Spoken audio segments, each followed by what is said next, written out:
इस दुनिया में कहीं पर भी ऐसा मेडिसिन नहीं है, कहीं पर भी ऐसा ट्रीटमेंट नहीं है जो घायल दिलों को ठीक करे, उसका इलाज करे बोलकर। ये दुनिया में कहीं पर भी ट्रीटमेंट नहीं है, कोई डॉक्टर इसको ठीक नहीं कर सकता है। केवल केवल यीशु मसीह ही चंगा करता है, ट्रीटमेंट देता है और वो घावों को बांधता है। केवल परमेश्वर का वचन ही वो मेडिसिन है जो है ना हमारे दिल के घाव को वो है ना भरता है, हमारे दिल को चंगा करता है। Praise the Lord, hallelujah. हम लोग कैसे भी जिए, हम लोग कितना भी अच्छा काम को करें, तो भी लोग बोलने वाले बोलते ही रहते हैं। हम लोग लोगों का सिंपैथी चाहने के लिए, हम लोग लोगों को खुश करने के लिए, लोग हमारे बारे में अच्छा बोलना चाहिए बोलने के लिए, हाँ ये अच्छा बोलना चाहिए, इसलिए हम लोग बहुत कुछ करते रहते हैं। हाँ, उनको बाबा ये कलर कपड़ा पसंद नहीं आता है बोलकर सफेद कपड़ा पहनते हैं। सफेद कपड़ा पहनते हैं तो कुछ लोगों को पसंद नहीं आता है। चलो बाबा उनके लिए अपन कलर कपड़ा पहने हो तो ये कुछ लोगों को पसंद नहीं आता है, ठीक है। कुछ लोगों को हाँ अच्छा बाल काट के अच्छा थोड़ा डिसेंटली दिखेगा तो पसंद नहीं आएगा। कुछ लोगों को बाल बढ़ाएगा तो समस्या है, बाल काटेगा तो भी समस्या है। आप देखो कुछ लोगों को दिन मन से बात करना भी समस्या है, कुछ लोगों को हो इसमें ज्यादा भक्ति दिखा रहा है ऐसा बोलता है। कैसा भी रहो ठोकर खाना जरूरी है, ठोकर अवश्य खाना ही पड़ेगा। पर है ना उस समय में क्या होता है बोलो तो हमारे दिल को ना चोट लगता है। हम लोग देखते हैं कि यीशु मसीह 61वां अध्याय यशायाह का किताब पहला वचन में इस तरह से लिखा गया है कि यीशु मसीह कहता है, मैं खेदित मन वालों को चंगा करने के लिए भेजा गया हूं। टूटे हुए मन को चंगा कर, टूटे हुए मन के लोगों को चंगा करने के लिए भेजा गया हूं, प्रभु कहता है। 147वां भजन 3 वचन में हम लोग देखते हैं कि परमेश्वर खेदित मन वालों को चंगा करता है और उनके घाव को बांधता है बोलकर लिखा गया है। 34वां भजन और उसका 18वां वचन में हम लोग देखते हैं कि खेदित मन वालों के समीप में परमेश्वर रहता है। यानी जिनका दिल टूट चुका है, जो लोगों का दिल में चोट लगा है, उनके समीप में परमेश्वर रहता है। हम लोगों ने क्या पढ़ा? यह हो नहीं सकता है कि तुमको ठोकर ना लगे, संसार में ठोकर लगेगा ही, पर हाय उस पर जो ना ठोकर का कारण बनते हैं। यानी इसका मतलब क्या है? जो लोग है ना ठोकर खाते हैं, जो लोगों का दिल घायल होता है, जिनका मन टूट चुका होता है, उनके समीप में परमेश्वर रहता है। और जो लोग है ना ठोकर का कारण बनते हैं, जो लोग दूसरों को दुख देते हैं, परमेश्वर है ना उनके बारे में क्या कहता है बोलो तो हाय उन पर। भला होता कि उनके गले पे चक्की का पाट को लटकाकर समुद्र में डाल दिया होता, इनके लिए यह दंड बहुत आसान हो जाता था। पर उनके लिए उससे भी बहुत भयंकर दंड उनके लिए तय करके रखा है। हमेशा परमेश्वर टूटे हुए दिल वालों के पास ही रहता है और उनके दिल को, उनके मन को प्रभु चंगा करता है, उनके घावों को बांधता है। हालेलुया। परंतु जो चोट पहुंचाते हैं, जो जिस दूसरे को दुख देते हैं, दूसरे का अपमान करते हैं, दूसरे को धोखा देते हैं, परमेश्वर हमेशा उनके विरुद्ध में खड़ा होता है। इजरायली लोग मिस्र देश में 420 साल थे। मिस्र देश उतना संपन्न देश, सामर्थ्य देश बनने का कारण इजरायली लोग। मिस्र देश उतना डेवलप होने का कारण इजरायलियों का परिश्रम है। वो मिस्र देश संपन्न देश, सर्वसामर्थ्य देश बना था, इसका कारण क्या है बोलते इजरायलियों का परिश्रम, इजरायलियों का टैलेंट, इजरायलियों का बुद्धि था।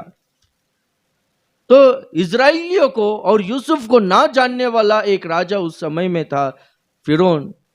वो इजरायली लोग हमसे ज्यादा इनका जनसंख्या आबादी बढ़ रहा है, बाद में ये राज्य हमारे हाथ से चले जाएगा समझकर उसने क्या किया बोलो तो सारे इजरायलियों को परिश्रम देना, उनको दंड देना, उनको तकलीफ देना, कष्ट देना, ऐसा काम चालू किए, कष्ट देना चालू किए। हम लोग देखते हैं कि इतना उनको कठिन रीति से चलाता था कि इजरायली लोग है ना आहे भर भर कर जी रहे थे, बोलता है आहे भर भर कर जीना बोलो तो आपको समझ में आ रहा है?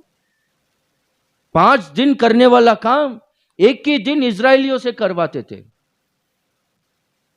इजरायलियों को बच्चे पैदा नहीं होना चाहिए बोलकर वो लोग जो पानी पीते थे पानी में ना स्लो पॉइजन मिलाते थे। कोई भी लड़का पैदा होता तो उसको जान से मार दो बोलकर दाइयों को, नर्सेस को आज्ञा दिया था। और कोई भी अगर जितना काम किया उसका मजदूरी मांगते थे तो इजरायलियों को मिस्र देश के सैनिक लोग मारते थे, ऐसा आज्ञा दिया था। सही तरह से रेशन नहीं मिलता था। आपको समझ में आ रहा है? आहे भर भर कर जी रहे थे बोलकर लिखा गया। इजरायलियों ने परमेश्वर को दोहाई दिया, परमेश्वर को पुकारा। परमेश्वर इजरायलियों के पक्ष में आकर जो दुख दे रहे हैं, जो सता रहे हैं, वो मिस्र देश के विरुद्ध में प्रभु खड़ा हो गया। हालेलुया। पूरा मिस्र देश को परमेश्वर बर्बाद करके रख दिया। ओले को मिस्र देश में डालता है, घोर अंधकार, मेंढकों को बेचता है, पानी को लहू में बदलता है। जितना भी इजरायलियों के वजह से वो मिस्र देश जितना भी स्थिति में आया था, उनका सारा अनाज, उनका सारा सामर्थ्य को परमेश्वर ने क्या किया बोलते खत्म करके रख दिया। उतने में ही नहीं छोड़ा परमेश्वर ने। जब इजरायली लोग लाल समुद्र के पास आए थे, परमेश्वर ने इजरायलियों को वहां पर रुकने दिया। रुको तुम लोग, आने दो, मिस्र सेना को आने दो, आने के लिए बोल। और जैसा वो लोग मिस्र सेना उनका नजदीक आ रहे थे, परमेश्वर ने लाल समुद्र को 2 भाग में किया और इजरायलियों को लाल समुद्र में से चला रहा था और उनको भी लाल समुद्र के बीच में आने को दिया। यही लोगों ने तुमको मारा ना, यही लोगों ने तुमको खोड़े से मारा ना, यही लोगों ने तुमको सताया ना। अभी देखो मैं इनका हाल क्या करता हूं बोल के सब लोगों को समुद्र में डुबा दिया। क्यों? खेदित मन वालों के पक्ष में परमेश्वर उनके समीप में रहता है। और जो लोग दूसरे को दुख देते, दूसरे को परेशान करते रहते, जो लोग इन्हें दूसरे का अपमान करते रहते हैं, उनको परमेश्वर छोड़ता नहीं।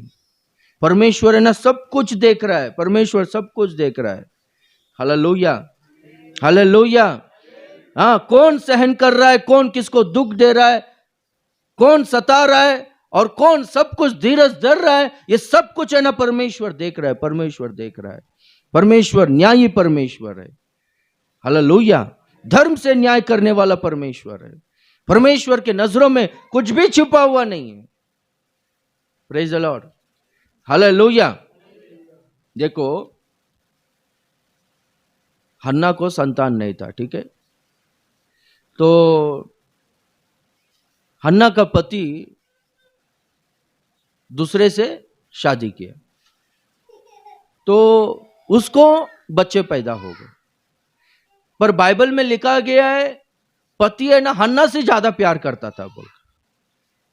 और वो जो उनकी दूसरी बीवी है वो हन्ना से नफरत करती थी, बहुत कोसती थी। ये श्रापित है, ये बांझ है, ऐसा बोलकर है ना बहुत कोसती थी। तो हर दिन उसका निंदा, उसका टॉर्चर सहन नहीं कर पाती थी।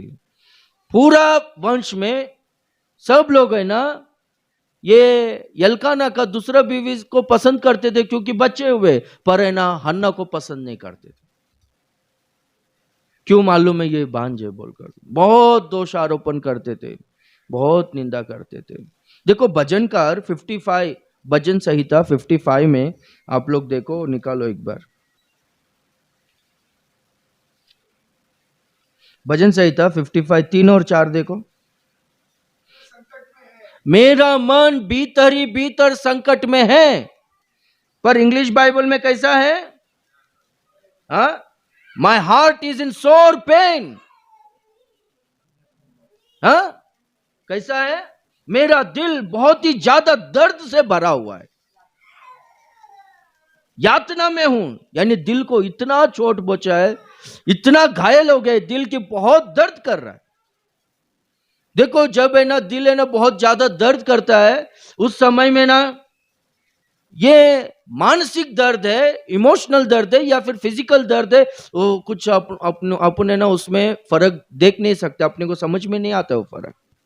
वैसा परिस्थिति में भजनकार था तो क्या कहता है, देखो भजनकार, भला होता कि मुझको कबूतर जैसा पंख होता तो इनके बीच में से मैं उड़कर चले जाता था, कहीं पर भी जाकर रेस्ट लेता था, विश्राम करता था बोलकर।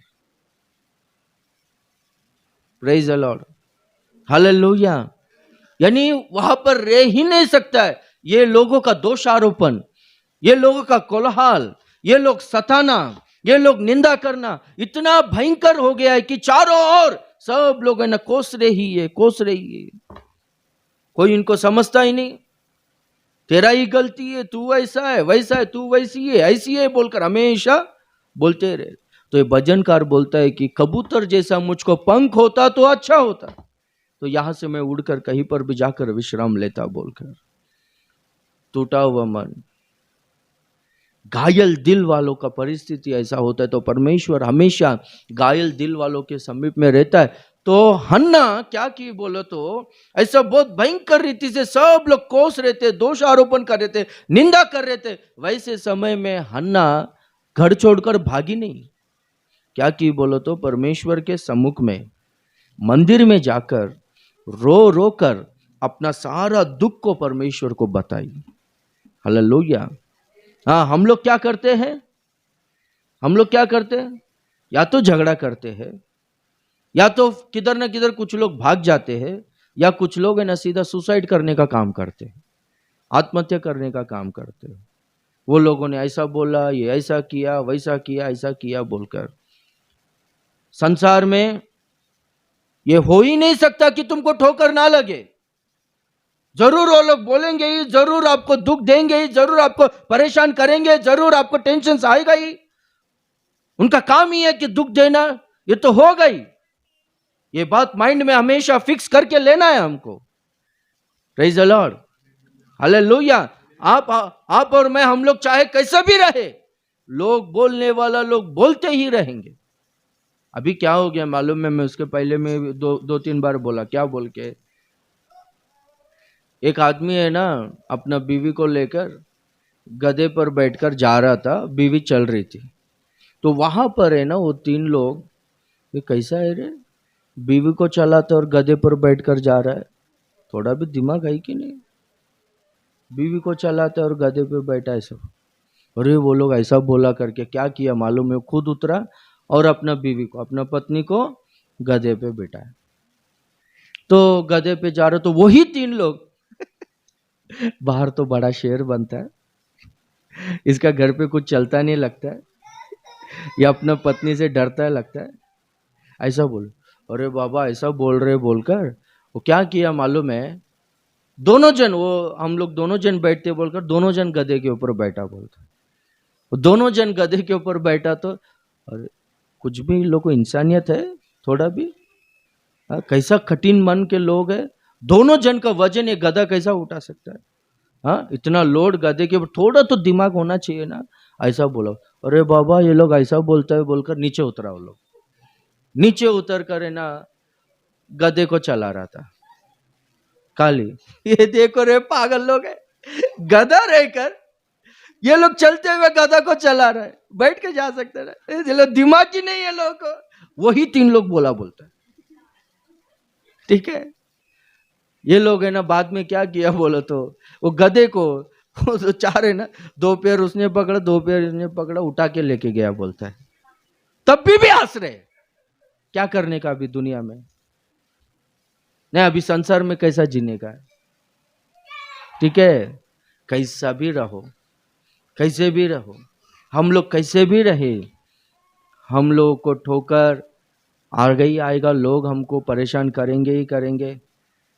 कुछ लोग है ना, हम लोग दुख में तकलीफ में रहेंगे, हम लोग थोड़ा पैसे के विषय में थोड़ा हम लोग कंगाल रहेंगे।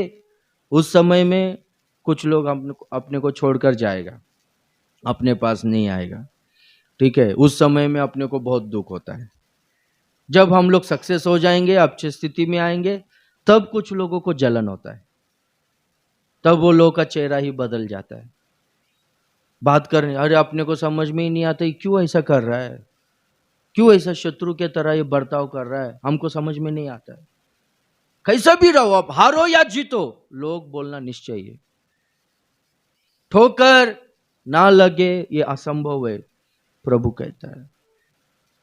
तो है ना, ठोकर खाएंगे तो दिल को चोट पहुंचता है, तो परमेश्वर है ना टूटे हुए मन वालों के पास, घायल दिल वालों के पास समीप में परमेश्वर रहता है करके बोलता है। हम लोग है ना ठोकर खाकर सहन करना वो बेस्ट है, पर है ना किसी को दुख देने का कारण हम लोग बनना नहीं चाहिए। हन्ना बहुत ही दुखी होकर, दिल पूरा घाव से भरा हुआ है, पूरा दिल बहुत भयंकर दर्द से भरा हुआ है। वो दर्द से प्रभु के पास आकर प्रभु के चरणों में प्रार्थना की। परमेश्वर ने उनका विनती को सुनकर परमेश्वर ने उनको एक अच्छा सा पुत्र दिया जिसका नाम शमूएल था, जो सारा इजराइलियों को चलाने वाला एक बहुत बड़ा अगुवा बना। Praise the Lord. और हन्ना इस तरह से गाती है कि परमेश्वर मेरे सिंग को ऊंचा किया है। हालेलुया। इस तरह से हन्ना गाती है कि वो एक दीन दरिद्र को, कंगाल को धूली में से, घूरे में से उठाकर सिंहासन पर अधिपतियों के साथ में, अधिकारियों के साथ में बिठाता है। हालेलुया।